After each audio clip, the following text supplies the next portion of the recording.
good evening. I'm Melisa Idris. Welcome to Consider This. This is the show where we want you to consider and then reconsider what you know of the news of the day.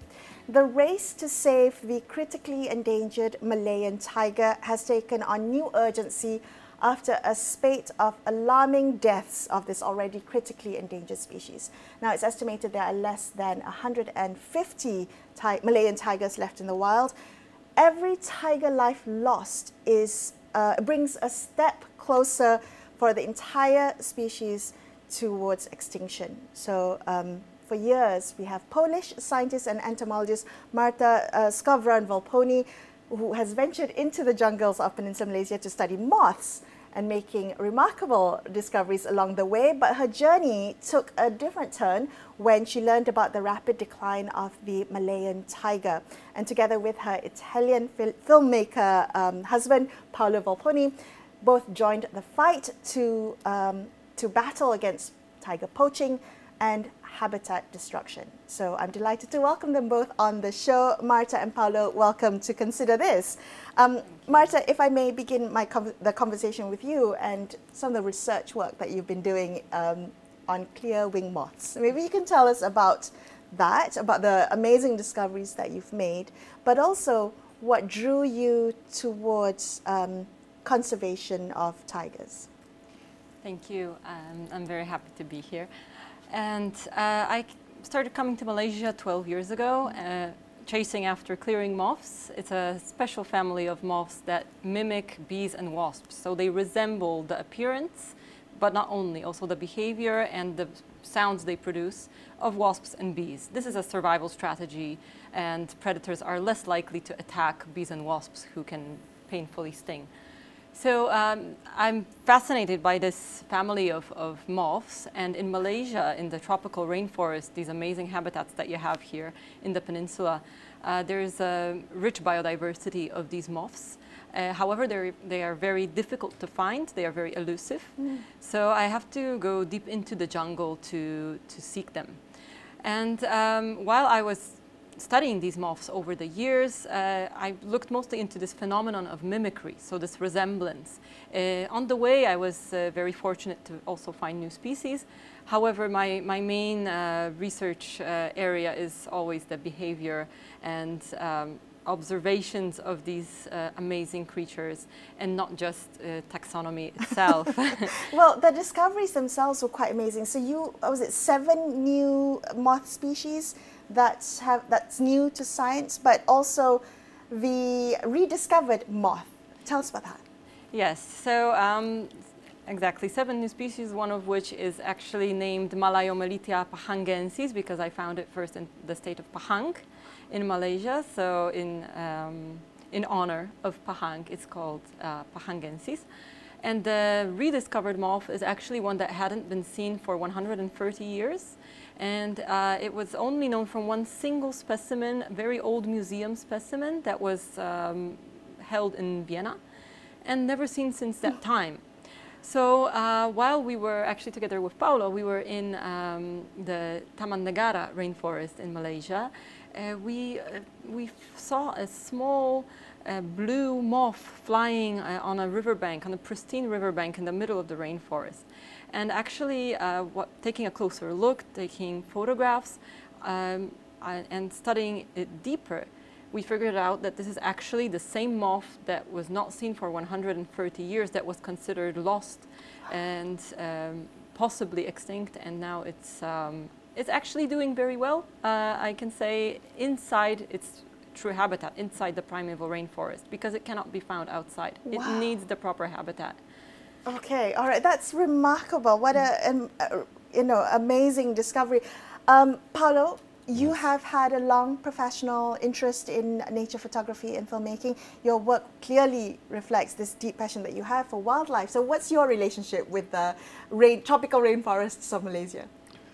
Well, I came first time to Malaysia, to the tropical rainforest, following Marta. And this was wow, that's a place where a filmmaker should be, a wildlife filmmaker should be. And so we start together to follow this clearing moth and to make some video of them and to you know, you have a new species and you are filming the only specimen ever seen. So it's quite you know, exciting and fantastic. You are in this beautiful forest, the sound, the smell, you know, the heat, everything, it works. So you are in a fantastic place doing something that is it's unique, and that was for us, you know, a kind of magic experience as a scientist and filmmaker. This was just, you know, fantastic. But then we arrive in Royal Belum State Park and in Perak State. And then we met, they gave us a ranger. It was Mazlan. Actually, it was an assistant ranger because he's Hasli, Orang Hasli. But following him, and then we went to the forest looking for this moth, and we talked to him through a translator, of course. And he started to tell the story of and he was working for WWF for 10 years, collecting the snares put by the poacher to catch the animal in the forest, and mostly the tigers, because the tiger was their main target.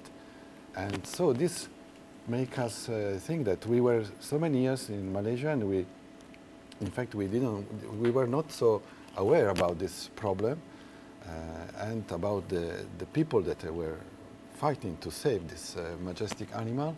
And we say, so maybe we can try to join them to do our best as a scientist and filmmaker, to show their effort and to show what is done to save this Malaysian tiger, because they are the people that, like Mazlan, like the other rangers, and then, you know, all the chain going up, trying to save the animal, but not only the animal, also this forest that for us was just, you know, something that make our mind. The biodiversity of it, right? So, Marta, you have, you know, your research on moths really highlights the importance of even the smallest species in the ecosystem. So how does that fit in? What have you learned from that about how every part of this place, from the smallest to the biggest cat in the rainforest, what has your experience kind of shown you in the Malaysian jungles? Well, personally, because I focus on insects, I search for specific spots in the rainforest where I can find them. So I focus on these riverbanks of pristine rivers flowing through the rainforest. And sometimes when I was looking for the moths, I could see tracks of animals. And then there was one magical day, I have to say, where we found a tiger track on the exact beach where I was looking for the moths. And it got me thinking, okay, I knew that this is the habitat of the tiger, of course, and of many different animals. But it was like a very visible sign of the presence of the tiger. And for me, a tiger is a symbol, a very important. Conservation needs strong symbols, because protecting the tiger, we protect the entire ecosystem. And we have to remember that it's not just one species, it's all of the species that interact with each other. And of course, the tiger is the apex predator. So it's very charismatic. It's your national symbol. It's the logo of Maybank. Everyone knows the tiger. Actually, the Orang Hasli in the forest, they don't say Harimau or Rimau. They say Maybank, and we don't understand. At the beginning, we don't understand, because they say that they cannot say it out loud. Out loud the name, because it will attract the animal. There's a superstition around it, right? Yes. And they look, oh, Maybank, and what's it say, Maybank? Why are they saying Maybank? So after a while with Mazlan, we got the story out of him. Yeah. Why don't they use the word Harimau? Yeah, this is not, they do, but not while trekking inside the jungle. So this was quite. It's almost like calling the animal to you. Yes. So as you said, all species are connected, and when we protect the tiger, we protect the rainforest, and we protect my moths along with the rainforest. Well, you said you've been coming to Malaysia, into the Malaysian rainforest for about 12 years now. Yes. Talk to me, both of you, about the what you've observed in terms of the changes of the biodiversity, about how how has the rainforest changed based on your observation?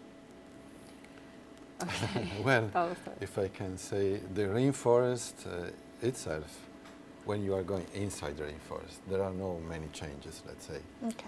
But the problem is that this is reducing every day. Every day, unfortunately, we see this big trucks that are carrying huge logs. And that makes us thinking that unfortunately still the rainforest is being cut down continuously. You see logging, evidence of logging in there. You don't have to go to the to the spot to see when they are cutting down the tree. It's enough to be on the road and you see these big trucks with everywhere. Just we were on the everywhere, just in Perak or in it's often it's primary rainforest, unfortunately, because you can tell by the size, by the diameters of the logs. So not always, of course, there's always secondary forest is also being chopped down, but we have to remember that also secondary forest is very precious and is also home to the tiger as well. The tiger is not only in primary rainforest, it's not as picky as my moths. It actually can venture into different areas, and they say that the tiger is not so, doesn't need so much to survive. It actually needs some vegetation, water, and prey. And it's just, we just need to give these three things, and the tiger can survive in Malaysia. So there is still hope to get the numbers to go up. Now there is less than 150, but provided that habitat is restored, connectivity between isolated populations is restored, and a sufficient number of prey is available for the tiger, it can survive in Malaysia, because the Malayan tiger has lived here for centuries and can continue to live here if we allow it, and if we help the species to survive. Of course, there are still big area of pristine forest. So this is also something that we must unlight. Okay. Yeah. So protect in Malaysia. In Malaysia, there are still areas of large area of pristine forest, and that's what we need to protect. And still full of animals. That's also important. That's what's special about Malaysia. That there is still plenty of wildlife, but we need to protect it. And there is this huge Taman Negara complex, and there's something that has filled us with optimism this year, is that a new tiger reserve in Pahang has been established for the protection of the majestic Malayan tiger. So this is a very positive trend, and it shows that there is both political will and royal family will to establish these new protected areas. And it's very important because this can actually help isolated patches of the Malayan tiger connect and reproduce with one another. So this can help to get the population growing once again. Yeah, the connection is also important because they do need to be able to reproduce, and they need that connection to move around in the wild. I want to come to you, Paolo, about filmmaking, which I think can be such a powerful tool in conservation work, because it's the image, as Marta said a bit earlier, conservation needs a strong symbol, and filmmaking can help highlight that symbol. So you are making a documentary about the Malayan tiger. Yes. Talk to me about that and the story that you want to tell. Yeah, we are producing a documentary film, a creative documentary film, as the Polish Film Institute like to call it.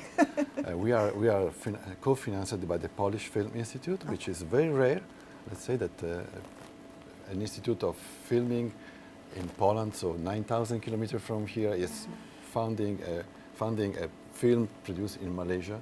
We are proud of them. They are supporting this project, and this is the film title is The Tiger Spirit. We are trying to tell the viewer about this subtle strength of the tiger, which is not only of the tiger, but of the nature. That is the resilience of the nature that try to survive, even if we are pushing so much pressure on I think it's very important to have these kind of visual representations of what you see in the jungle brought to a wider audience like myself, learning what tiger snares look like and the damage they can do to a paw or to a tiger. Marta, explain to maybe those of us who are not familiar with what a snare looks like and how it does hurt animals in the wild. Well, it's amazingly simple, unfortunately. It's just a piece of wire. So they put it on the ground. It's camouflaged underneath leaves. So the animal, and also we as humans, if we walk the trail in the jungle, we may not notice it at all. Right. It's not any big structure. It's a piece of wire that is it's supposed to entangle the animal by its paw. So once an animal steps inside, there's a circle made with the wire, and once the animal steps inside, and it tightens. It tightens on the paw and doesn't let go. And it is connected to some... Yes, it is connected to usually to a thin tree on the side of the trail, and it pulls the animal upwards very rapidly. So then the animal is caught usually by one paw, and it's a very cruel way to kill an animal because it doesn't die immediately. It's just entangled by one paw. So it can take a long, long time of suffering, days even, of an animal to die. Some of them even attempt to chew off their own paw, and some of them actually manage to and continue to survive. With free legs, and it happens sometimes. It's horrific, the amount of pain inflicted onto these animals. And you said it's not even just tigers; it's other animals that get caught every as well. animals walking the same trail, the same path is in danger. And in the film we firstly want to show the people that are on the front line trying to save this, to fight the poacher, to find the snare. With this Maslan, he collected more than 1,000 snare in 10 years. Yeah, so, that number is shocking. Shocking. 1,000. Yeah, we were also the park ranger has collected 1,000 snares in the rainforest. Is shocking. Yeah, not only him, of course. They are a team. Yes. But this is the work of these people, and for us they are very shy, very modest, but they are the hero. They are the one on the field trying to save the tiger, doing the hard job. Yeah, the Orang Asli community who have been lived in the forest, protecting the forest for generations now, and now they're working with the park rangers, with WWF. What have you learned about the way they approach conservation and living in this biodiverse rainforest? I think we are always admiring their ability to stay in the forest, to live in the forest, to move in the forest. We are just very After 12 years, we still feel like amateurs in their presence, because they are the professionals in the forest. And just a few days ago, 2 nights ago, we have a fantastic meeting with the community Sungaitian, Kampung Sungaitian. It's just inside of Royal Belum. Very in the middle of the Royal Belum, and the forest around them is amazing. It's still pristine and full of animals. Yeah. They have a tiger just around the village, and they can survive with them. And the tigers live there, is no problem. And so we have a meeting. We show the result of some of our camera traps, because we use camera traps, camera trail, let's say, in a creative way. We want to show the beauty of the animal in contrast of the damage they got from this. So the contrast in the documentary is one of the main aspects that we will work on, because on one side there's this terrible suffering of the animals that are being poached, but on the other hand, with the camera traps allow us to see animals in the most intimate situations of their lives. It's a perspective that we don't normally have the chance to get. And it's absolutely amazing when we put the SD card in the computer and we see for the first time what has been recorded. But the reaction of the people that they are living there, when we show the animal, they are just their neighbor every day. They live together with the animals, right? The reaction was amazing. They were screaming all the time. The children were so enthusiastic. Is it because to see it captured on camera is something rare and wonderful? Yes, because they haven't, they don't have the occasion to observe what an elephant is doing in the forest, or how the tiger try to put the paw on the rock because there is some mud, and he try to avoid. This is amazing, and you know, these are the animals. They are just very similar to us. They are just trying to survive in their environment, and this, when you see them, they are so real. They are not just, you know, something that you can be afraid, or something that you can eat, or something that you are hunting. It's just, they're just living there and try, you know, avoiding the mud and putting the paw on a rock, and that's beautiful. And all the elephants scratching the back on the big log. Because it's itchy on the back. Itchy on the back, and say, you know, it's itchy there, scratch it. That's fantastic. So when the children or the people, not only the children, also also the adults. Also the adults. What we were surprising, there were children and women, and also the adults, the men. Also the hunters, we know that they are hunting with the blowpipe, but when they saw this image, they were full of joy. They were just, that was beautiful. For us, was the most nice often experience. when we are so far removed from the rainforest, from the wildlife in the jungle, we don't appreciate it as much as we should. I mean, I speak for many people who live in urban areas who don't get the opportunity to witness this firsthand.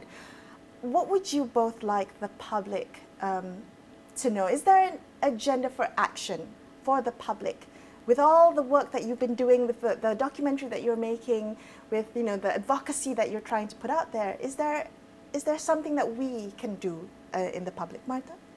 I think that the first step is always awareness and appreciation. So I think a lot of people, as you say, that are so much detached from the rainforest, that we stop thinking about it.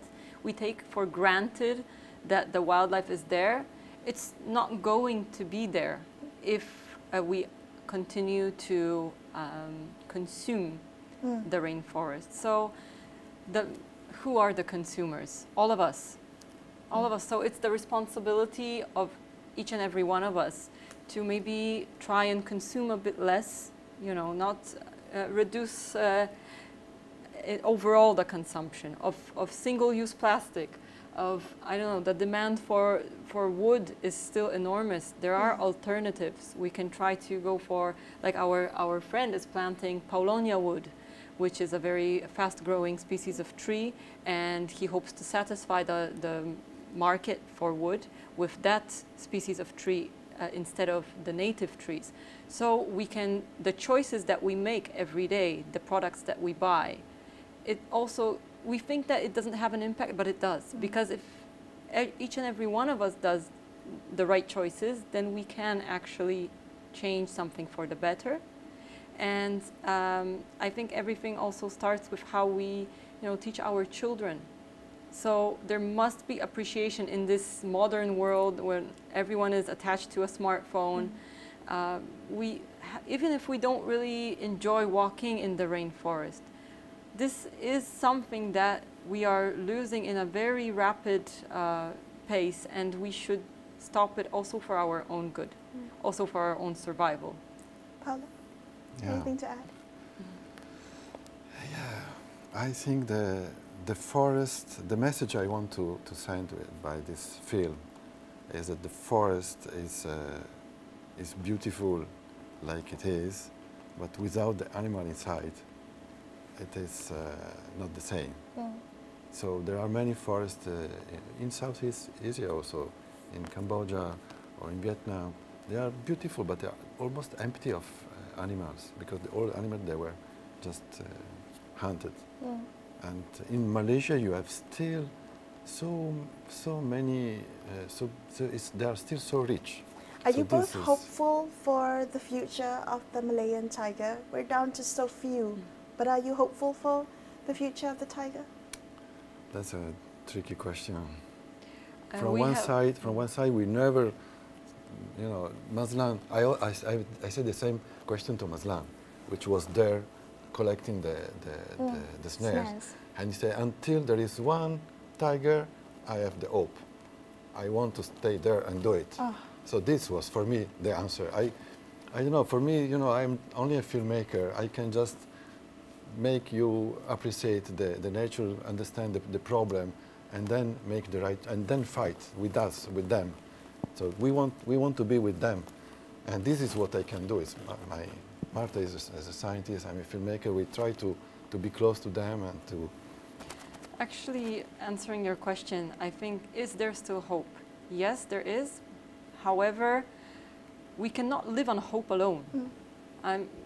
If hope is not followed by action, the tiger will not survive. If hope of the right people in the right positions, people in power, those who can have the possibilities to make a change, as you said, to restore connectivity between populations, to establish a captive breeding program of tiger prey, because the prey is lacking. So there should be more prey released into the rainforest, and perhaps now one of the last solutions is captive breeding programs. Hope needs to be followed by action. Otherwise, we will lose also hope. Marta, Paolo, thank you so much for being on the show with me. I appreciate it. Thank you. Thank you for having us. That's all we have for you on this episode of Consider This. I'm Melisa Idris signing off for the evening. Thank you so much for watching. Good night.